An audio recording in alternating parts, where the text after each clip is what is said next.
انا عامل الفيديو دوت عشان ادعو الناس انها تنزل معانا ميدان روكسي يوم الجمعه الجايه يوم 22.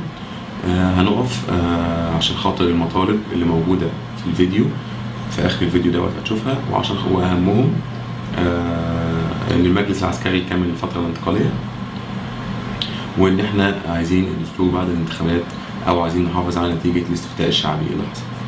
مش هتبقى يوم الجمعه بس، هتبقى جمعه وسبت.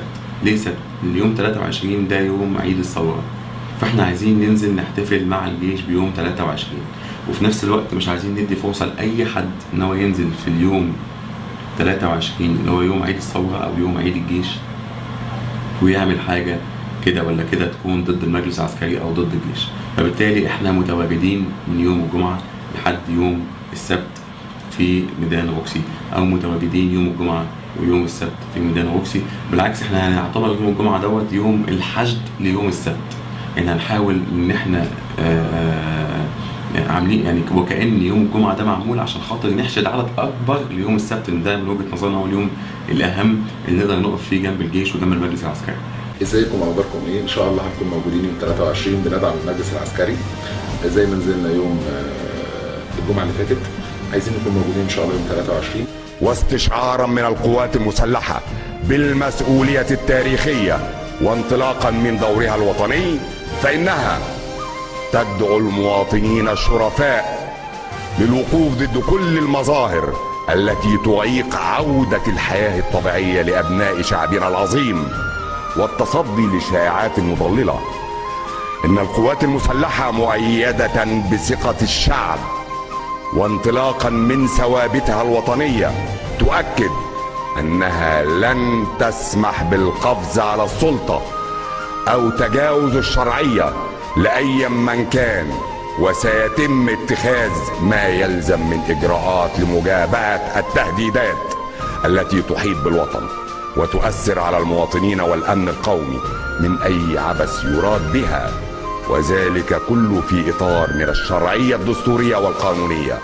وقى الله مصر شر الفتن وحفظها من كل سوء، والسلام عليكم ورحمه الله وبركاته. سياده اللواء الفنجاني قال لهم ان الجيش والمجلس العسكري بيثق فيه. هل انتوا قد الثقه دي؟ فاحنا لازم يكون ردنا ان احنا ننزل ونقول له ايوه احنا قد الثقه، احنا بندعم المجلس العسكري، احنا عايزين المجلس العسكري. قعدنا في بيوتنا مش هيفيدنا بحاجه. فما عندناش فرصه الا غير ان احنا ننزل ندعم الشرعيه اللي حصلت. كل الناس اللي قالوا نعم في الاستفتاء الشعبي لازم ينزلوا يدافعوا عن رايهم معانا في ميدان روكسي. انا نزلت قلت نعم، اخواني المسلمين نزلوا قالوا نعم، الناس كلها اللي نزلت قالت نعم، دي شرعيه اتعملت. انا نازل ادعم الشرعيه، نازل ادعم المجلس العسكري. احنا قلنا نعم، وافقنا على ان الدستور يتحط بعد انتخابات مجلس الشعب. دلوقتي ميدان التحرير عايز يخلي الدستور اولا، وده عكس اللي احنا استفتينا عليه في الاستفتاء الشعبي بتاع تعديلات الدستور. فبالتالي كل الناس اللي قالت نعم المفروض تنزل معانا تدافع عن رايها اللي قالته في الاستفتاء الشعبي. احنا مجموعه شباب بنثق في المجلس العسكري، واظن ده حقنا، ومن حقنا ننزل نعبر عن راينا، ومن حقنا ننزل نقف في اي مكان نقول اللي احنا عايزين نقوله. الناس هتقول لك انتوا كنتوا بتقول ان المظاهرات والاعتصامات بتوقف عجله الانتاج، ودلوقتي انتوا نازلين تقولوا تعملوا مظاهرات واعتصامات. ما احنا اللي احنا بنعمله ده احنا مجبرين عليه مش بمزاجنا. ان احنا اكتشفنا ان قعدتنا في البيت بيخلي صوت الناس في ميدان التحرير يعلى وكأن مفيش غيرهم. فاحنا بننزل نقول يا جماعه لا ده في غيرنا، احنا موجودين اهو ولينا معطلات ثانيه ونازلين نعبر عنها. واحنا مش معطلين عجله الانتاج، هم اللي معطلين عجله الانتاج. لو هم مشوا يا سيدي احنا هنمشي، لكن هم كده كده موقفين عجله الانتاج وكده كده مخلين البلد في عدم استقرار. وبنبتدي خلاص الثوره سكتت. لا سكتت ازاي؟ حماده ميكي ماوس شوكو نزل دي انا اسف يا جماعه ما عملتش كده. لا ده باين قوي، باين قوي. بس على فكره المسلم والمسيحي في مصر عمرهم في حياتهم ما حد هيعرف يفصلهم. فخلاص احنا مش هنسيبهم بقى هم يعملوا كده واحنا نقف نتفرج، واظن ده حق من حقوقنا. والله هم بطلوا مظاهرات والدنيا بدات تشتغل، احنا مش هننزل. يعني احنا بننزل مش بمزاجنا، احنا عباره عن رد فعل للي هم بيعملوه في ميدان التحرير. من ساعه ما عملنا الوقفه بتاعت ميدان روكسي والدنيا قامت وما قعدتش، ناس عماله تشتم فينا على التلفزيون وناس عماله تشتم فينا على النت. انا عايز اقول بس حاجه بس لشويه الناس اللي عمالين بيطلعوا في الاعلام دلوقتي دول يقعدوا يتكلموا، واحنا طبعا مش هنرد عليهم لان احنا ناس متربيه وتربينا في ارض البلد دي. ما ينفعش ان احنا نبقى فريقين، لازم نبقى فريق واحد. ولو انا كنت منهم كنت اقول ان دول ولادنا اللي نزلوا دول ولادنا والناس اللي بتحبنا وكل الفئات وكل التيارات السياسيه اللي عايزه استقرار مصر. بعد ما احنا نزلنا الجمعه اللي فاتت طلعت اشاعات كتيره جدا، وده طبعا اللي كنت بحذركم منه ايام الثوره، قلت لكم يا جماعه ان الاعلام هيتغير وهيبقى ضد، يعني هيبقى عكس ده. بيقولوا ان احنا نازلين عشان خاطر حسني مبارك. دي معلومه خاطئه تماما، مش كلام من ده. طب في ناس نزلت من الثوره، كانوا نازلين في الثوره وقابلوني في المظاهره وقالوا لي يا عمرو احنا كنا من الثوره، لكن ما بقتش ثوره. حتى بعد ما نعدم كل رموز النظام هتيجوا تقولوا بعد كده لا ما اتعدمش، لا ما اتعدمش، لا مش ما شفناهمش. احنا نازلين عشان خاطر لينا مطالب، 9 مطالب، هتلاقي المطالب ديت موجوده في الفيديو ده في الاخر. اهم مطلبين فيهم ان احنا عايزين المجلس العسكري يكمل الفتره الانتقاليه، وعايزين نحافظ على نتيجه الاستفتاء الشعبي اللي هي نعم. يعني من الاخر مش عايزين مجلس رئاسي مدني ولا عايزين دستور اول. في ناس بتقول ان الوقفه بتاعت ميدان روكسي العدد فيها مش كبير مش زي بتوع ميدان التحرير. وطبعا دي معلومه حقيقيه، يعني احنا عددنا مش زي العدد بتاع ميدان التحرير، بس هم ما سالوش نفسهم ليه. في فرق ما بين الناس اللي ابتدعوا لوقفه ميدان روكسي وفرق والناس اللي ابتدعوا للمظاهرات بتاعت ميدان التحرير. المقصود الفرق ما بين الناس اللي بتحشد، مش ما بين الناس اللي بتنزل ميدان روكسي او ميدان التحرير. الناس اللي بتحشد لميدان التحرير سافروا بره وخدوا كورسات وتعلموا وعرفوا ازاي يستخدموا تكنولوجيا الاتصالات والفيسبوك في ان هم يحشدوا الناس او ينزلوا الناس في المظاهرات اللي هم بيدعوا عليها. ولو كنا بنعمل حاجه في السر، انا كتبت على الفيسبوك عندي قبل ما اسافر انا مسافر صربيا يوم كذا عشان رايح اتفرج على تجربه صربيا في التغيير. انما احنا بنتصرف على طبيعتنا، يعني اللي مش متعلمين وما سافرناش، خدنا كورسات بره ومش زيهم، يعني سافرنا صربيا وسافرنا امريكا وتعلمنا ازاي نقدر نحشد الناس وازاي نقدر نستخدم التكنولوجيا الاتصالات بالشكل اللي هم بيستخدموه. في فرق برضه تاني ما بين الناس اللي بتحشد لمظاهرات ميدان التحرير وما بين احنا الناس اللي بتحشد لوقفات ميدان روكسي. احنا ما بناخدش تمويل، ما بناخدش تمويل من اي جهه، ولا اجنبيه ولا داخليه ولا اي حاجه. هم بياخدوا تمويل.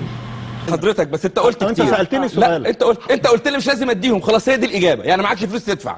اللي معهوش ما يلزموش. لا احنا بقى في حد تاني ممكن يدينا. نمره واحد حضرتك، المجتمع المدني بفلوس الامريكان والاوروبيين كان شريك في توعيه المجتمع المصري، شريك في توعيه الشباب، الحركات الاحتجاجيه، الناس اتعلمت العصيان المدني من الناس امريكا الناس اتعلمت. انت ما فيش غير امريكا اللي بتمول. انا قلت لك امريكا والاتحاد الاوروبي، وقلت لك انا باخد من الامريكان والاتحاد الاوروبي والفرنساويين. كويس، يعني الناس اتعلمت العصيان المدني من المجتمع الاوروبي. لا حضرتك بفلوس المجتمع الاوروبي، بفلوس المجتمع. الله ينور. لما كنت الشباب 6 ابريل والحركات الاحتجاجيه اتدربوا ازاي؟ ما كانوا بيتدربوا معانا. معاك فين؟ اتدربوا معانا في الندوات بتاعتنا وتدريباتنا. فين والاعلام الالكتروني. فين اللي كنا بندربهم؟ في مصر. اللي فين؟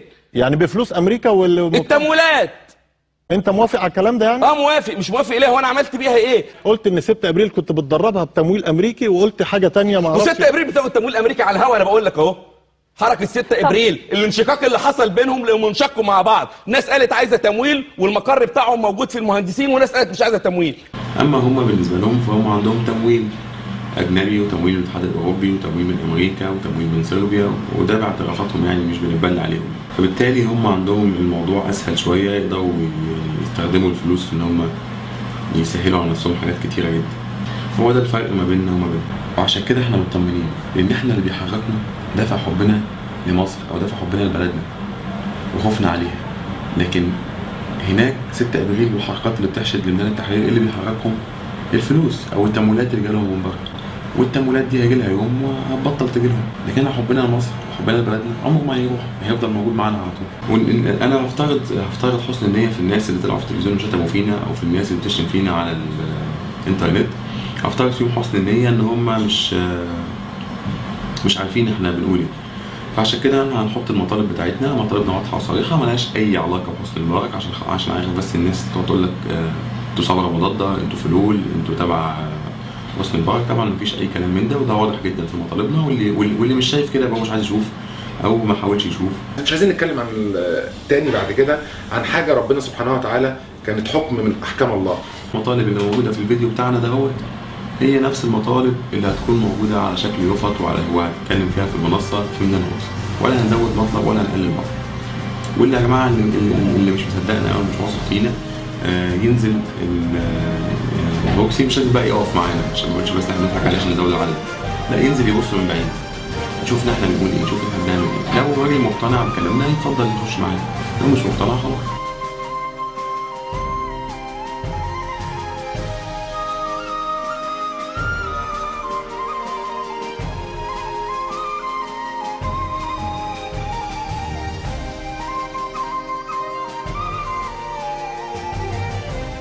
وانا قاعد يعني بتفرج كده، بشوف فيديوهات الحاجات اللي هم عملوها، وبشوف بقلب كده بدور على النت بشوف الناس دي اتعلمت ايه، فلقيت حاجه مهمه جدا.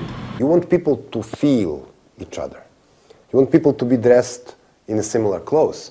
You want people to sing because songs make them work together. You will have drums there who will give the rhythm to your march. You want whistles, you want music, you want fun. This is a very important part. And now it looks like a big, how do you call it, love parade. The Egyptians followed Sirda's rules exactly and succeeded. الراجل اللي كان بيتكلم من شويه دوت ابو شعر اصفر، ده الراجل بتاع صربيا.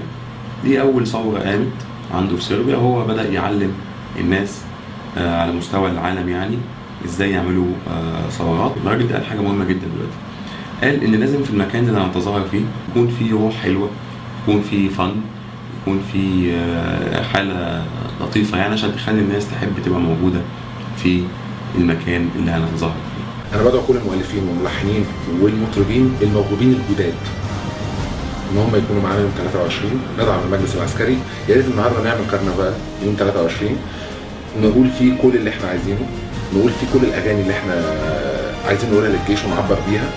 عايزين نطلع اغنيه بتعبر عن شباب مصر بجد، وانا هساعدكم هبقى معاكم فيها وهنغنيها كلنا مع بعض للجيش يوم 23. احب اقول في نهايه الفيديو، لو انت بتحب الجيش المصري وبتحب المجلس العسكري وعايز تحافظ على صوتك في الاستفتاء، انزل معانا ميدان روكسي يوم الجمعه الجايه 22، وانزل معانا يوم السبت الجاي 23 يوليو احتفالا بالجيش المصري. لو ما نزلتوش عشان خاطر بلدكم يوم 23 تدعموا الشرعيه المصريه، مش عايز حد يزعل على مصر. واللي عايز يعرف اخبارنا ويتابعنا يخش على صفحه VTV. طبعا احنا بنسجل الفيديو ده لVTV، انت على الفيسبوك مشير هتدوس على لايك دي، هتروح داخل على الصفحه على طول، ولو على اليوتيوب بتلاقي لينك تحت اليوتيوب بتدوس عليه بتخش على الصفحه على طول لVTV.